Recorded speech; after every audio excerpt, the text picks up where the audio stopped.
क्या आप स्पीति जाने की सोच रहे हो? लेकिन क्या बॉस ने आपकी छुट्टी अप्रूव कर दी है? खैर, उसमें तो मैं आपकी मदद नहीं कर सकता हूँ, लेकिन स्पीति ट्रिप प्लान करने में मैं आपकी मदद ज़रूर करूँगा, फिर चाहे वो आपके फैमिली के साथ हो या आपके पार्टनर के साथ।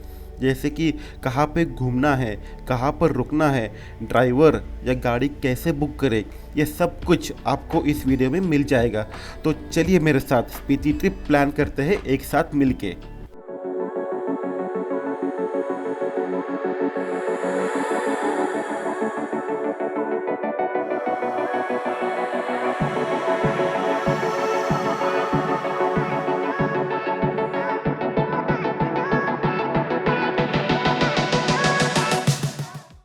पहाड़ की चोटी पर बसा ये है धनकर मॉनेस्ट्री, जहाँ पे सामने है दो नदियाँ और हिमालय के बर्फीले पहाड़। टाबो छोड़कर हम दोपहर में धनकर के लिए रवाना हो गए। जैसे मैंने पहले कहा था, स्पीति मतलब पूरा रेगिस्तान है। भले ही यहाँ की हवा ठंड हो, लेकिन धूप में निकलते ही गर्मी से स्किन जल रही थी, and at the same time ठंड भी उतनी ही लग रही थी।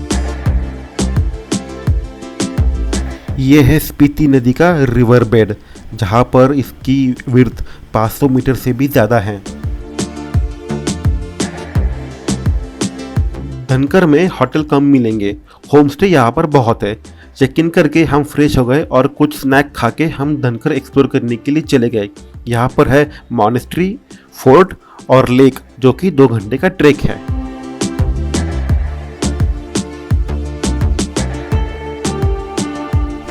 जैसे आप देख सकते हो, धनकर मॉनेस्ट्री के पीछे राइट साइड से आ रही है स्पीति नदी और लेफ्ट में है पिन नदी।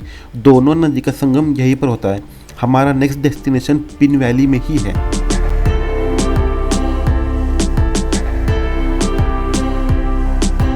एक चीज़ का ध्यान ज़रूर रखिए कि यहाँ पे ना फिसलन बहुत ज़्यादा है, तो होप कि आपके शूज़ अच्छे ग्रिप वाले हो।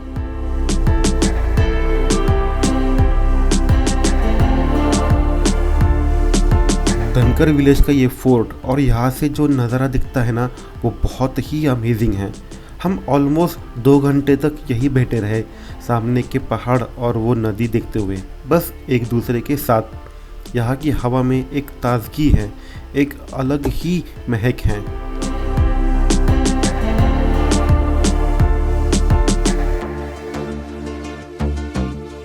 मज़ा तो तब आएगा जब यहाँ पे अंधेरा होगा।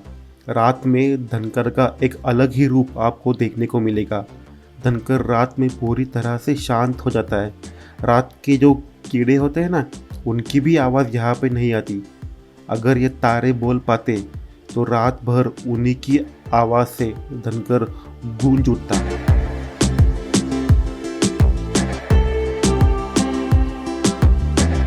गुड मॉर्निंग दोस्तों, पानी की 2 बॉटल्स लेकर हमने शुरू किया धनकर लेक पर जाने के लिए ट्रैक। लोगों ने बताया कि झील तक पहुंचने में 1.5 से 2 घंटे लग जाएंगे। सुबह के 6:15 बजे हमने ट्रैक शुरू किया है और ऐसा लग रहा है कि मानो दोपहर हो गई हो।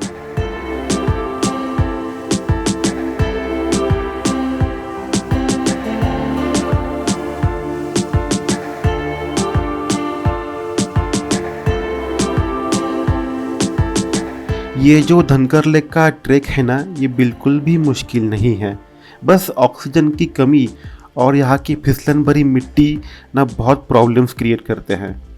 हर मोड़ पर ऐसा लग रहा था कि ट्रैक अब ख़त्म होगा, लेकिन ऐसा सोचते सोचते 2 घंटे कब निकल गए पता भी नहीं चला और झील भी नहीं दिख रही थी। लग रहा था कि हम कहीं खो तो नहीं गए।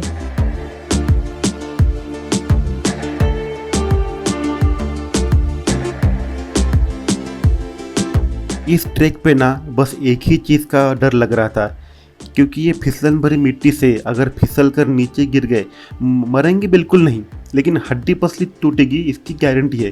क्योंकि ये ज़्यादा ऊंचा भी नहीं है ना, क्योंकि नीचे थोड़ी सपाट ज़मीन है। फाइनली 2 घंटे मेहनत भरा ट्रैक करके हम आ गए सुंदर झील पर।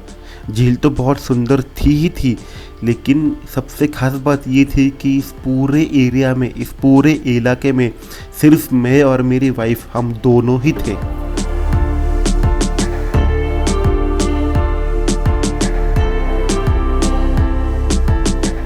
नॉर्मली हम जब किसी भी टूरिस्ट प्लेस पर जाते हैं तो वहाँ पे हमेशा भीड़ देखने को मिलती है, पर यहाँ पे ना ऐसा बिल्कुल नहीं था।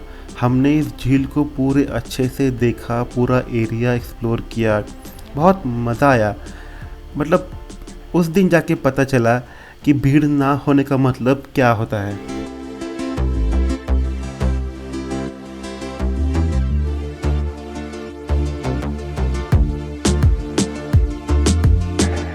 एक और बात बताओ, इस पूरे इलाके में एक भी पेड़ नहीं है, बस ये ऐसे छोटे मोटे घास फूस है, बस और कुछ नहीं।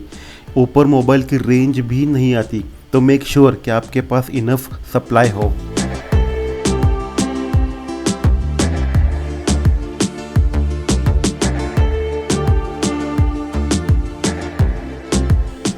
नीचे वाले धनकर विलेज से सामने का व्यू दिख रहा था, लेकिन जब हम ऊपर आए ना लेक में, तो यहाँ पे पूरा 360 डिग्री व्यू दिख रहा था।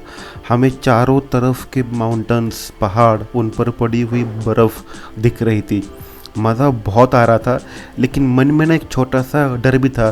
वो ये था कि अगर कहीं पे अगर वो माउंटेन वाला टाइगर आ जाए तो दोनों भाग भी नहीं सकते, क्योंकि ऑलरेडी थक चुके थे और ऑक्सीजन यहाँ पे वाकई में बहुत ही कम है।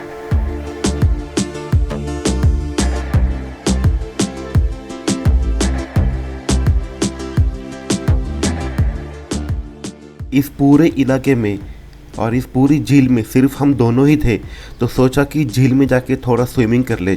पर जैसे ही झील में मैंने हाथ डाला, पता चला कि ये बहुत ही गलत आइडिया होने वाला है, क्योंकि पानी बहुत ही ज़्यादा ठंडा था। पानी में हाथ डालते ही पूरे बदन पर रोंगटे खड़े हो गए, इतना ठंडा था।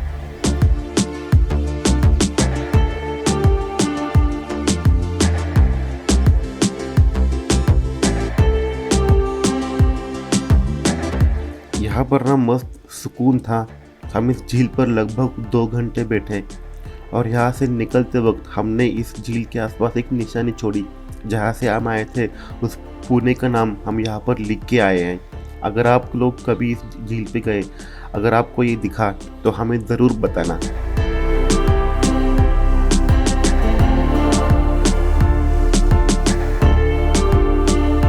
इस झील का पानी एक छोटे से झरने से आता है। एटलीस्ट तब तो ये झरना छोटा था।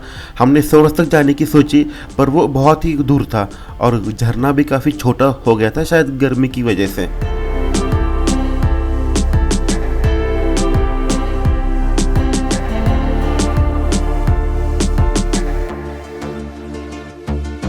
एक इम्पॉर्टेंट बात इस ट्रैक के बारे में मैं ज़रूर बताना चाहूँगा कि वो है कि यहाँ पे ना आपको ग्रिप बिल्कुल ही नहीं मिलती। जैसे कि आप देख सकते हो, ये पूरी मिट्टी और पत्थर ही है। इस वजह से क्या होता है ना, आप जहाँ भी पैर रखो, अगर वहाँ की मिट्टी अगर पक्की ना हो तो बस वो फिसलन भरी बन जाती है।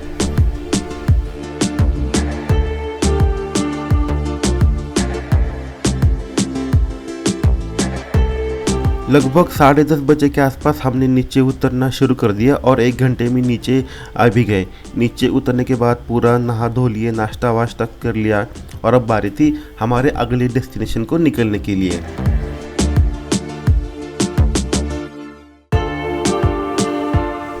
अब वक्त आ गया था इस प्यारे से छोटे से गांव को अलविदा कहने के लिए।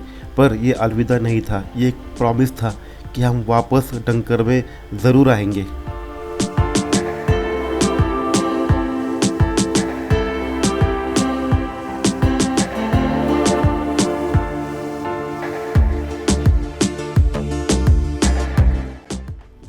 इस ट्रिप में आपके पास क्या होना चाहिए? अच्छे ग्रिप वाले जूते, जो कि बहुत ही ज़रूरी है अगर आप ट्रैक करना चाहते हो तो। छाता, बारिश और सूरज से बचने के लिए। मेडिसिन और सनस्क्रीन, वो भी बहुत सारी। ठंड से बचाव करने वाले कपड़े। एयरटेल और जियो दोनों के नंबर आपके पास होने चाहिए, क्योंकि कुछ जगह पे एयरटेल काम करता है तो कुछ जगह पे जियो काम करता है। उसके बाद आपके पास होना चाहिए खाना पचाने के लिए डाइजेस्टिव। फिर चाहे आप झंडू पंचारस यूज़ कीजिए या जो भी आपका पसंदीदा डाइजेस्टिव हो वो। आधार कार्ड, क्योंकि वो आपको कई जगह पे दिखाना पड़ता है। और साथ में आपके होने चाहिए कैश। एटलीस्ट 10,000 रुपये तो आपके पास होने चाहिए। अगर कहीं पे इंटरनेट नहीं चलता है तो ये पैसे आपके बहुत काम में आएंगे, फॉर एग्जांपल चंद्रताल और मुद में।